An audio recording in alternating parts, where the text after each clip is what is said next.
Yeremia pasal 33 ayat 14 hingga ayat yang ke-16. Saya akan membaca bagi kita bagian ini saudara-saudara dari terjemahan baru yang kedua. Saudara bisa menyimaknya. Demikianlah firman Tuhan. Sesungguhnya waktunya akan datang, demikianlah firman Tuhan, bahwa aku akan menepati janji indah yang telah kukatakan kepada kaum Israel dan kaum Yehuda. Pada masa itu dan pada waktu itu aku akan menumbuhkan tunas keadilan bagi Daud. Ia akan melaksanakan keadilan dan kebenaran di negeri. Pada masa itu Yehuda akan diselamatkan dan Yerusalem akan hidup dengan tentram. Dengan inilah orang menamainya Tuhan keadilan kita. Sedemikian jauh pembacaan firman Tuhan Bapak Ibu Saudara-saudari. Bapak Ibu Saudara-saudari, sekarang coba pikirkan hal ini saudara ya. Pikirkan 5 hal penting paling bermakna dalam hidupmu. Yang dari 5 itu adalah sesuatu yang memiliki nilai, berharga, penting. Dan kalau tidak ada 5 hal ini, rasanya hidup itu tidak ada artinya. Coba pikirkan 5 hal itu yang mungkin ingat mantan, mungkin masuk di dalam list 1 mungkin ya. Atau mertua, mungkin aduh mertua saya itu sangat berharga, boleh dilistkan. 5 hal sudah saudara? Udah ya? Dugaan saya saudara akan jawab 5 hal ini ya. Akan ada yang berkata pekerjaan saya penting, usaha, karir, keluarga saya penting, orang tua, anak, pasangan, kesehatan penting, harta penting, uang, rumah, mobil dan sebagainya, prestasi penting, jabatan, gelar, pendidikan. Sepakat dengan 5 hal ini kira-kira ada di pikiran Bapak Ibu? Nah sekarang coba pikirkan begini Bapak Ibu Saudara-saudari, dari 5 hal ini, coret 2, sisakan 3. Mana yang kira-kira dicoret? Sisakan 3 saja. Tapi saya coba menduga jawaban saudara mungkin seperti ini.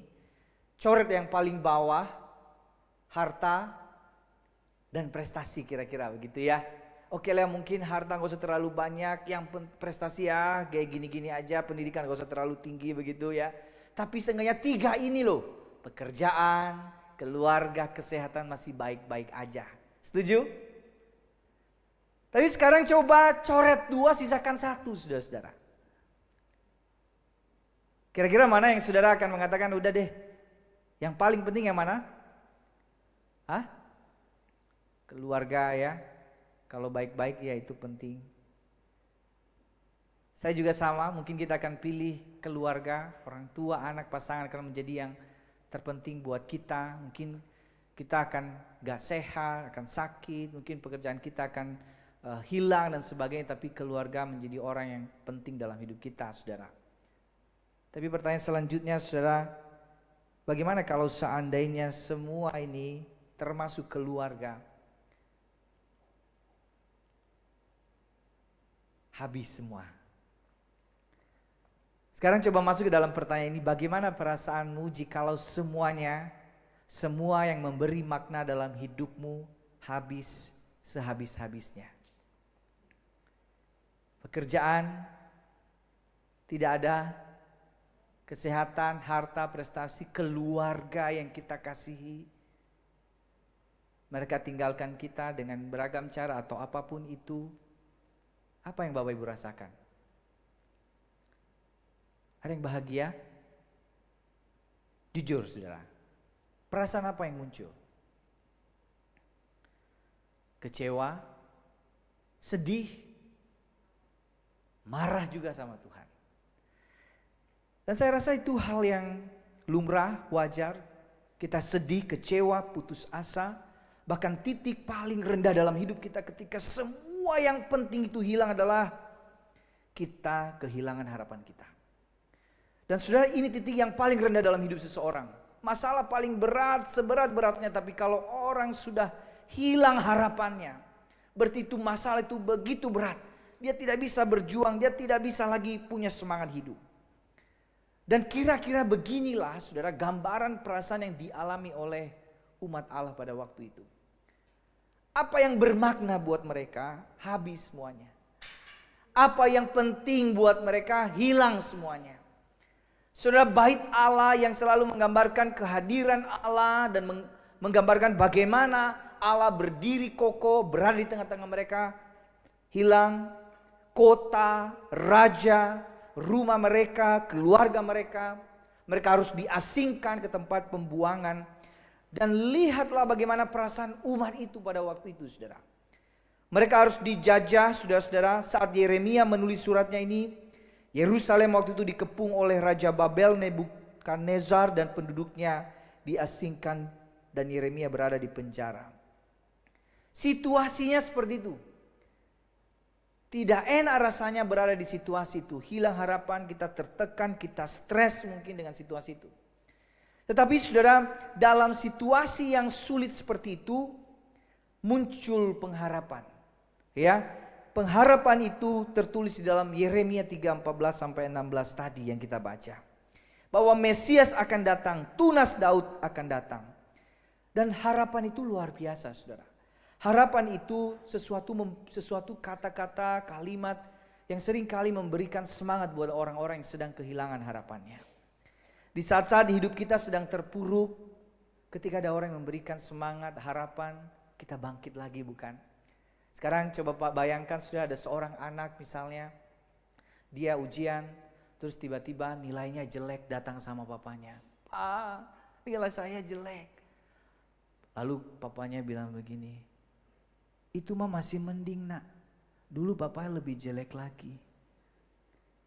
Ya itu mah bukan memberi pengharapan ya buat anak-anak ya saudara ya. Dia akan bilang, aduh kenapa gue punya papa kayak gini ya. Tapi sekarang coba bayangkan saudara, saya pernah saudara di satu waktu guru saya saudara, lihat saya nilai saya hancur begitu. Dan saya merasa kayak saya bodoh sekali ya. Tapi kemudian saudara dia datang ke saya, dia bilang, Yunus kamu bisa, sebenarnya kamu bisa. Kamu pasti bisa, coba latihan lagi. Dan saudara ketika saya latihan lagi, itu kebetulan pelajaran matematika saudara. Dan waktu latihan saudara, dan ternyata saudara, tetap saja sama nilainya hancur juga saudara. Tapi seenggaknya saya bersemangat, oke seenggaknya saya masih bisa berjuang begitu ya. Tapi saudara kata-kata semangat itu memberi harapan. Seseorang yang misalnya saudara didiagnosa 10% lagi kamu bisa kesempatan hidup. 10% lagi. Kalau operasi ini jalan, bersyukur sama Tuhan. Tapi 10% itu doang harapannya. Apa yang kita bayangkan 10%? Seenggaknya masih ada 10% itu. Dan kita akan berjuang, upayakan, cari dokter terbaik. Seenggaknya masih ada hidup begitu, semangat. Oke, 10%. Ya, 90% saya tidak tahu, tetapi 10% saya ada kesempatan hidup dan saya berupaya lakukan apa yang saya bisa lakukan. Harapan itu luar biasa sekali, sudah satu kata-kata yang bisa memberikan motivasi dan semangat buat kita. Di dalam dunia usaha, dalam dunia bisnis juga sama saudara ya. Ketika kita lihat, aduh ini gak ada lagi hal yang baik yang kita bisa lakukan, tetapi masih ada kesempatan yang bisa diperbaiki, masih ada kesempatan yang kita bisa coba kembangkan. Nah, kesempatan itu seperti sebuah harapan buat kita dan oke, jalan ini ditutup, tapi ada satu jalan lain meskipun diganggang sempit, tapi masih bisa jalan. Tembus, lakukan. Harapan itu luar biasa sekali. Memberikan motivasi buat kita. Pengharapan itu memberikan semangat dan menggerakkan kita di masa-masa kini menghadapi kesulitan kita. Sulit sih, gak gampang. Tapi waktu ada harapan, ada secercah cahaya datang gitu dan oke, masih ada jalan. Masih ada, dan itu yang memotivasi kita. Nah saudara-saudara, Yeremia 33 ini saudara, ini menjadi bagian dari yang disebut sebagai Book of Consolation. Pasal 30-33 itu disebut sebagai kitab penghiburan dari Yeremia. Dari pasal-pasal sebelumnya disebut sebagai mereka akan dihukum, akan dibuang dan sebagainya. Banyak penghukuman karena dosa-dosa mereka. Tapi 4 pasal ini saudara, 30-33 kalau kita baca, janji pemulihan ada. Janji keselamatan itu diberikan. Dan ini bagian dari kitab penghiburan itu, Yeremia 33. Jadi seolah-olah seperti ada secerca harapan di saat umat Allah itu udah gak ada harapan lagi. Kitab ini muncul seperti sebuah cahaya yang mengatakan oke, dunia ini gelap, tapi akan ada pengharapan. Nah saudara-saudara, pengharapan itu berkuasa sekali. Kalau kita baca kitab ini saudara, ada dua jenis pengharapan yang muncul di dalam Yeremia. Ya, keduanya berkuasa. Yang satu tapi bisa merusak, yang satu bisa memulihkan. Nah, saudara ingat dua kata ini nanti saudara ya. Kedua jenis pengharapan itu, yang pertama saudara pengharapan sejati. Saya singkat pasti. Dan ada pengharapan palsu, PHP. Ya saudara-saudara ya. Pasti dan PHP. Saya akan ulang-ulang dua kata ini. Ada pengharapan sejati yang pasti, ada pengharapan palsu yang kita sebut sebagai PHP. Kita sendiri saudara-saudara ya, gak suka yang PHP, sukanya yang pasti-pasti aja. Setuju gak? Mana kita mau orang saya ngomong ini banyak janji-janji, aduh ngomong doang, mana buktinya? Sekarang musim pemilu, musim orang-orang berjanji segala harapan-harapan. Tapi sejauh mana direalisasikan kita juga tidak tahu. Tapi yang pasti saudara, pilih yang pasti-pasti aja. Kita lihat rekam jejaknya yang banyak ngomong, cuman ngomong doang, kayaknya gak usah kita berikan kesempatan begitu. Karena yang banyak ngomong janji-janji tapi tidak direalisasikan, buat apa begitu? Dalam banyak hal, ketika anak-anak muda mencari pasangan juga sama ya. Pacaran bertahun-tahun di PHP-in terus, nanti kita nikah setahun 2 tahun, nanti tahun depan nih, begitu terus. Yang pasti, nah yang datang ke rumah orang tua kan, wah saya lebih baik ya, lebih baik bentar pacaran tapi pasti ini anak mau dibawa ke pelaminan begitu ya, daripada bertahun-tahun begitu tapi tidak ada kepastian. Saya rasa kita sendiri pasti rindu seperti hal-hal itu saudara, yang gak suka yang cuman ngomong doang, PHP-in orang begitu, tapi yang pasti-pasti aja. Tapi ingat ya, kita juga seringkali PHP-in Tuhan saudara ya. Kita ngomong Tuhan aku mau bertobat, aku mau baik, aku mau balik lagi hidup lebih baik. Tapi cuman PHP doang sama Tuhan ya, habis itu lagi hidup dalam dosa. Kita gak suka yang PHP, tapi kita suka yang pasti, dan Tuhan itu yang pasti saudara. Ada 3 hal yang membedakan pengharapan yang pasti dan pengharapan yang PHP ini saudara. Yang pertama saudara, sumbernya. Pengharapan sejati pasti sumbernya dari Tuhan. Sedangkan pengharapan palsu itu sumbernya dari manusia. Saya ingin mengajak kita melihat kontras ini nanti dalam bagian ini saudara. Misalnya begini ya, di Yeremia 14 ayat 14a, Tuhan bilang begini, para nabi itu bernubuat palsu demi namaku. Aku tidak mengutus mereka, tidak memerintahkan mereka, dan tidak berfirman kepada mereka. Ada nabi-nabi, itu ada Yeremia dan nabi-nabi lain. Nabi Yeremia dapat langsung perintah dari Tuhan. Nabi-nabi lain gak tahu dari mana. Tuhan juga gak utus, tapi kalau ngomong mereka bilang, mereka juru bicaranya Yahweh itu. Mereka ngomong ini atas nama Tuhan ini, firman Tuhan ini. Tapi sebenarnya Tuhan sendiri gak pernah ngutus mereka, gak pernah berfirman buat mereka. Tapi mereka ngomong ini dari Tuhan, padahal itu dari diri mereka. Yeremia 23:28 dikatakan, nabi yang beroleh mimpi biarlah mereka ceritakan mimpi itu. Dan nabi yang beroleh firmanku biarlah menceritakan firmanku. Itu Tuhan sendiri bilang ada nabi-nabi yang palsu itu. Ngomongnya doang firman Tuhan tapi sebenarnya itu dari diri mereka sendiri. Dari keyakinan-keyakinan mereka. Bukan benar-benar suara dari Tuhan. Apa bedanya saudara-saudara? Ini, di dalam kitab Yeremia ini begini ya. Nabi palsu itu ngomongnya begini semua. Ada banyak nabi palsu dalam Yeremia. Mereka bilang begini sama umat Allah. Tenang, tidak ada penghukuman. Semua baik-baik saja. Enak ya kayak gini ya. Menghibur begitu. Oh ya luar biasa Tuhan, tidak ada penghukuman. Tapi nabi Tuhan ngomong begini. Pasti akan ada penghukuman. Karena kalian udah berdosa. Tapi tenang, pasti ada keselamatan. Jadi berita yang disampaikan beda total. Kalau nabi palsu akan mengatakan gak perlu bertobat, gak perlu lagi hidup kudus, pasti baik-baik saja. Tapi nabi Tuhan berkata bertobat, kembali sama Tuhan, meskipun dihukum, didisiplin sama Tuhan, pasti ada keselamatan. Nah beda sekali, dan itu yang terjadi pada waktu itu saudara.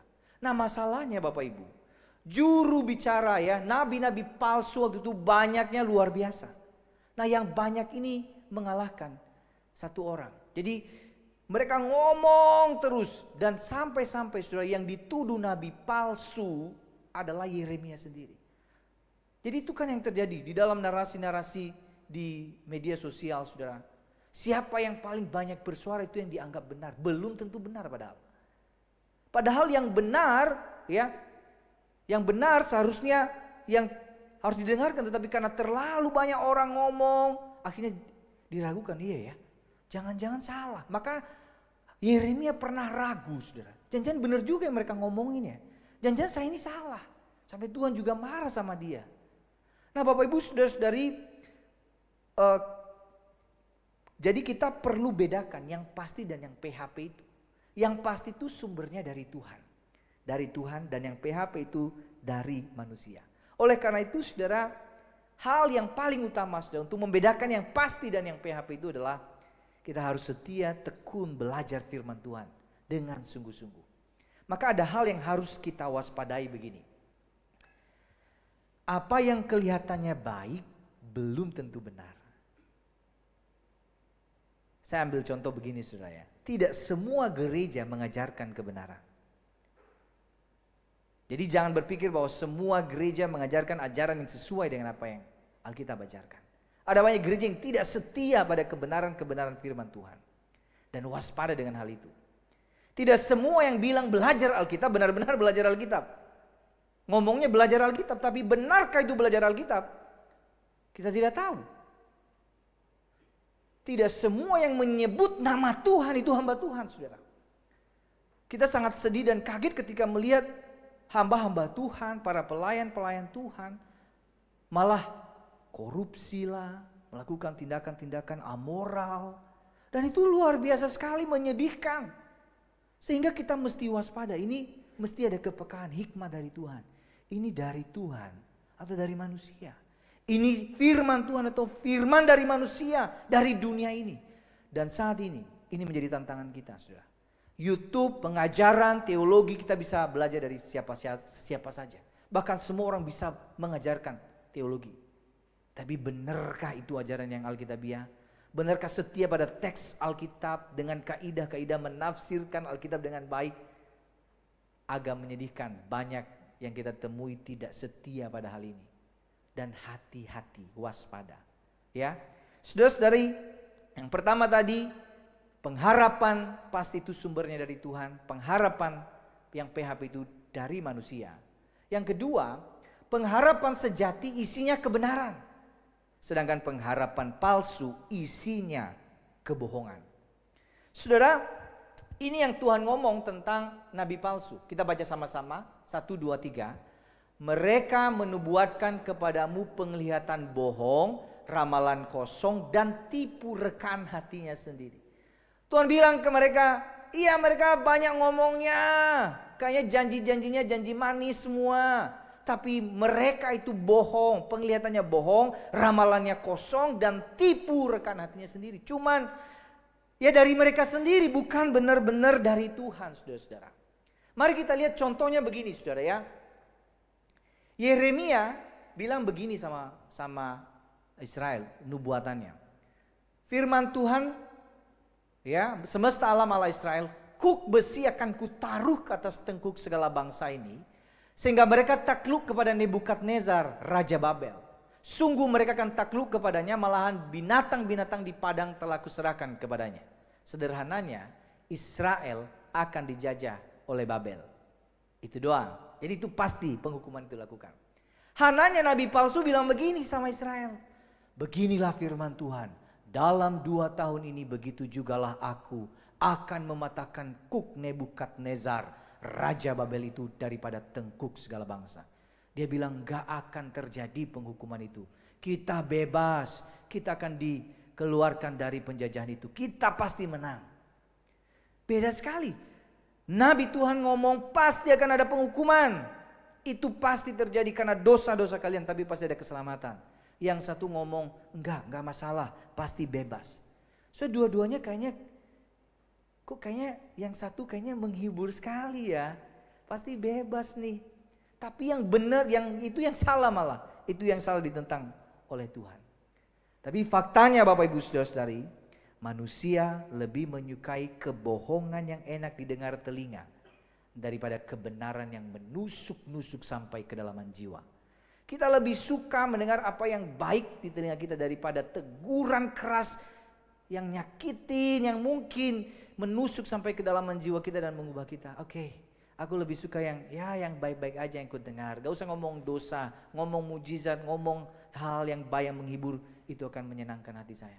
Tapi lambat laun itu adalah pengharapan yang palsu. Dan kita akan lambat laun akan dirusak oleh pengharapan itu. Saudara-saudara, tetapi yang kita syukuri begini. Meskipun Nabi Tuhan itu mengatakan bahwa akan ada penghukuman. Tapi dia mengatakan ada janji pemulihan. Maka di ayat 14 tadi dikatakan sesungguhnya waktunya akan datang. Demikian firman Tuhan bahwa aku akan menepati janji indah yang telah kukatakan kepadamu kaum Israel dan kaum Yehuda. Ini saudara, ini yang disebut hope itu, pengharapan. Sesungguhnya waktunya akan datang. The days are coming. Kapan tidak tahu, tapi waktunya akan datang. Pemulihan itu akan datang. Ini yang disebut harapan. Di tengah situasi sulit ini, tapi saya punya pengharapan. Tuhan akan membebaskan saya dari persoalan ini. Kapan saya tidak tahu. Bagaimana caranya saya tidak tahu. Tapi saya percaya Tuhan akan melakukannya pada waktunya Tuhan. Maka kita selalu ingat dengan lagu semua akan indah pada waktunya saudara. Dan itu ya dan amin. Kalau kita sungguh-sungguh menaruh pengharapan kita sama Tuhan. Itu akan tiba waktunya. Di waktunya Tuhan. The days are coming. Itu pengharapan. Meskipun saudara, waktu kita ngomong sesungguhnya waktunya akan datang itu kan sebuah misteri. Kapan Tuhan bebaskan saya dari masalah ini? Kapan keluarkan saya dari situasi sulit ini? Tidak tahu, tapi pasti akan terjadi. Bagaimana caranya biar Tuhan yang bekerja? Nubuatan ini saudara-saudara, penggenapannya juga lama sekali. Ada ratusan tahun baru nubuatan tentang tunas Daud. Mesias itu, Yesus Kristus itu lahir. Butuh kurang lebih 500 tahun kemudian. Tapi yang pasti itu akan tergenapi. The days are coming itu akan tergenapi ketika Yesus lahir ke dalam dunia. Luar biasa ya, Tuhan janji 500 tahun lalu dia janji dan dia genapi setelah 500 tahun. Saudara, dan itu hal yang luar biasa saudara-saudara. Nubuatan kelahiran Yesus seperti yang sudah kita lihat ini adalah bagian yang sangat indah bahwa waktunya akan datang. Sama halnya ketika kita mengalami situasi sulit hari ini saudara. Saya tidak tahu apa pergumulan kita. Tapi ingat ini harapan. The days are coming. Waktunya akan datang. Tetap berharap bersama Tuhan. Jangan tinggalkan Tuhan. Waktunya akan datang. Waktunya akan tiba. Setia terus ikut Tuhan. Tuhan pasti akan buka jalan di dalam segala persoalan yang kita hadapi. Oleh karena itu Bapak Ibu Saudara-saudari ingat ini. Tuhan itu pasti enggak PHP. Kalau sudah janji pasti ditepati. Sedangkan manusia itu pasti sering PHP. Kalau tidak bisa menepati janji, pasti janji lagi. Saudara, kita itu kan kayak gitu ya. Kita akan bilang begini, Tuhan, aku enggak mau lakukan dosa lagi. Kalau aku lakukan dosa lagi, aku akan janji lagi. Gitu ya. Dalam hubungan suami istri juga gitu. Oke, Pak. Aku janji gak akan cerewet lagi Pak di rumah. Kalau aku cerewet lagi, aku janji lagi Pak. Dan banyak hal dalam hidup kita seperti itu saudara. Sama Tuhan juga sama. Kita ngomong hari ini Tuhan aku gak mau lakukan dosa ini. Aku tinggalkan lagi hal yang buruk ini. Aku akan serius ikut Tuhan. Hanya beberapa selang kemudian kita hidup dalam dosa, nikmati dosa lagi. Kita tinggalkan Tuhan, kita tidak setia ikut Tuhan. Kita janji lagi sama Tuhan. Terus-terus dan tidak ada komitmen yang sungguh-sungguh. Kita yang sering PHP-in Tuhan saudara. Tapi Tuhan mau kita harusnya berkomitmen serius sama dia. Tapi hebatnya ya, kita sering PHP-in Tuhan. Tapi Tuhan gak pernah PHP-in kita. Dia janji pasti dia tepati. Dan akan dia tepati. Dan itu yang jadi penghiburan buat kita. Waktunya akan datang. Saudara, yang pertama tadi Yang pasti itu sumbernya dari Tuhan, bukan dari manusia. Isinya kebenaran, bukan kebohongan. Yang ketiga, saudara, dampaknya memulihkan. Yang pasti itu dampaknya memulihkan. Yang palsu dampaknya merusak. Saya ingin perlihatkan kepada kita, contohnya begini, saudara, dampak yang merusak. Yang tadi soal Nabi Hananya tadi, saudara. Di Yeremia 28 dikatakan begini, lalu kata Nabi Yeremia kepada Nabi Hananya, dengarkanlah Hananya, Tuhan tidak mengutus engkau, tetapi engkau telah membuat bangsa ini percaya kepada dusta. Sebab itu beginilah firman Tuhan, sesungguhnya aku mengusir engkau pergi dari muka bumi. Tahun ini juga engkau akan mati.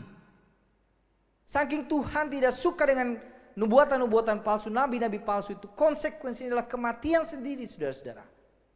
Dan bagaimana umat yang mengikuti nabi seperti ini?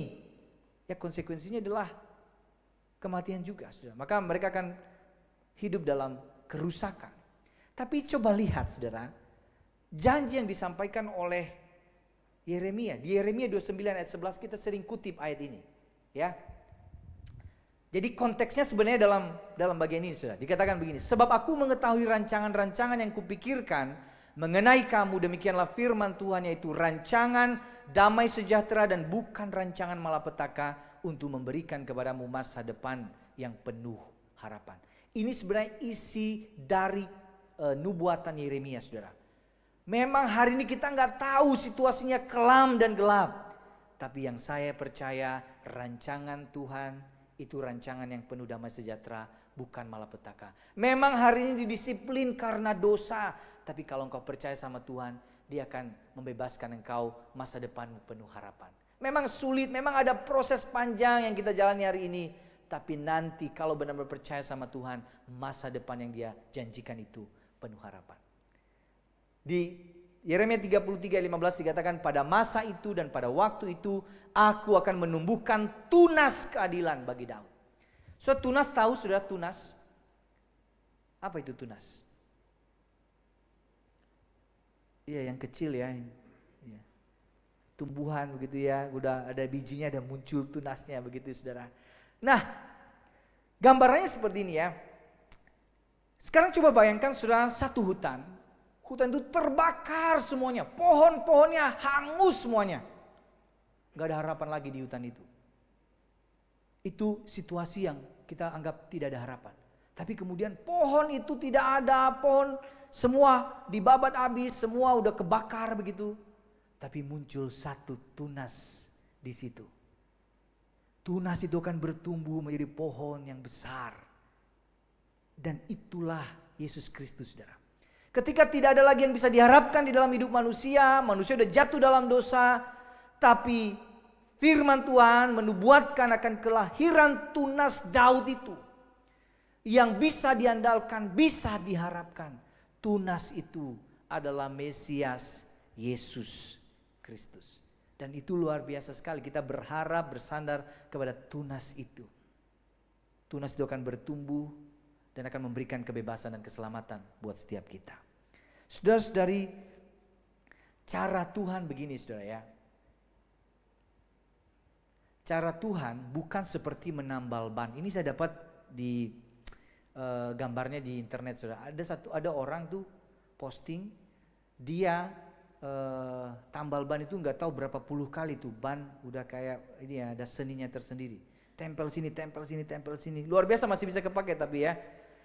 Tapi ingat begini, cara Tuhan ya bukan seperti menambal ban yang setiap ada kebocoran ditambah lagi, ditambah lagi, ditambah lagi, saudara.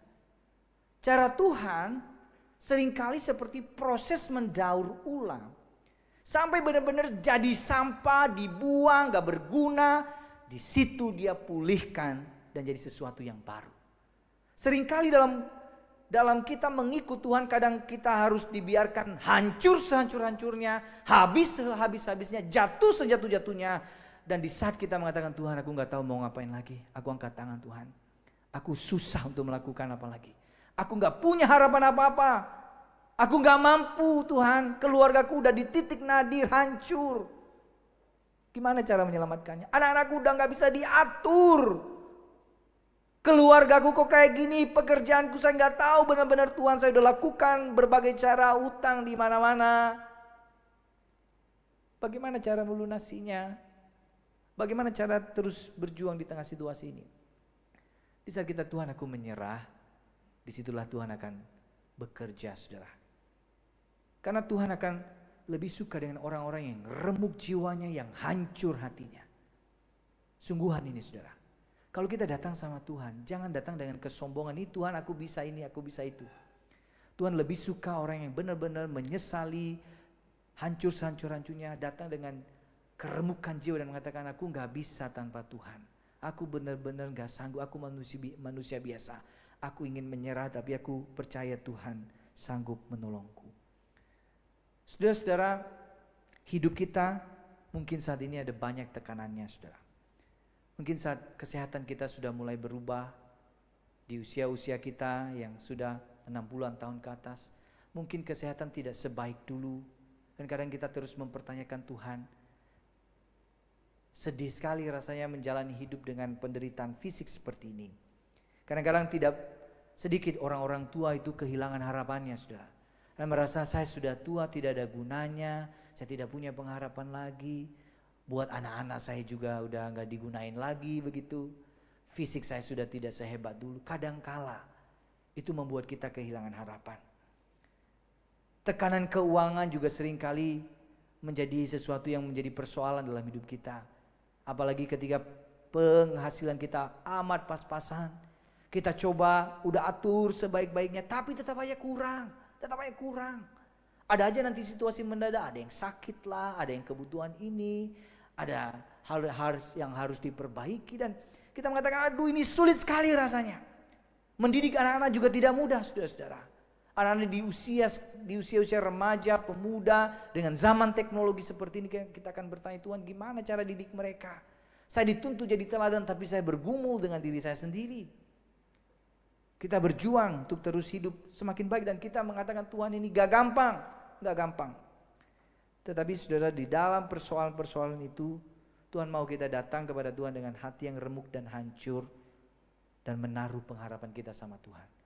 Mungkin hari ini situasimu sulit, tapi ingat engkau memiliki pengharapan yang pasti dan itu sumbernya dari Tuhan. Ini bukan omong kosong, saudara. Karena pengharapan kalau kita taruh sama Tuhan, rekam jejak Allah itu luar biasa. Dari penciptaan, Dia janjikan tentang keselamatan, Dia janjikan tentang kelahiran Tuhan, itu Dia genapi. Rekam jejak Allah bisa dipercaya, tidak ada satupun yang tidak ditepati oleh Allah. Sehingga memang satu-satunya yang bisa kita percaya di dalam dunia yang sulit ini, cuman Tuhan saja. Sebab itu dalam Yeremia dikatakan sudah diberkati oleh orang yang mengandalkan Tuhan itu. Biarlah Tuhan menolong, memampukan kita saudara untuk meyakini hal ini. Kita baca sama-sama Bapak Ibu. 1, 2, 3. Pengharapan sejati pasti bersumber dari Tuhan, bukan dari manusia, berisi kebenaran, bukan kebohongan, dan berdampak untuk memulihkan, bukan merusak. Mari kita ambil waktu tenang kita Bapak Ibu Saudara.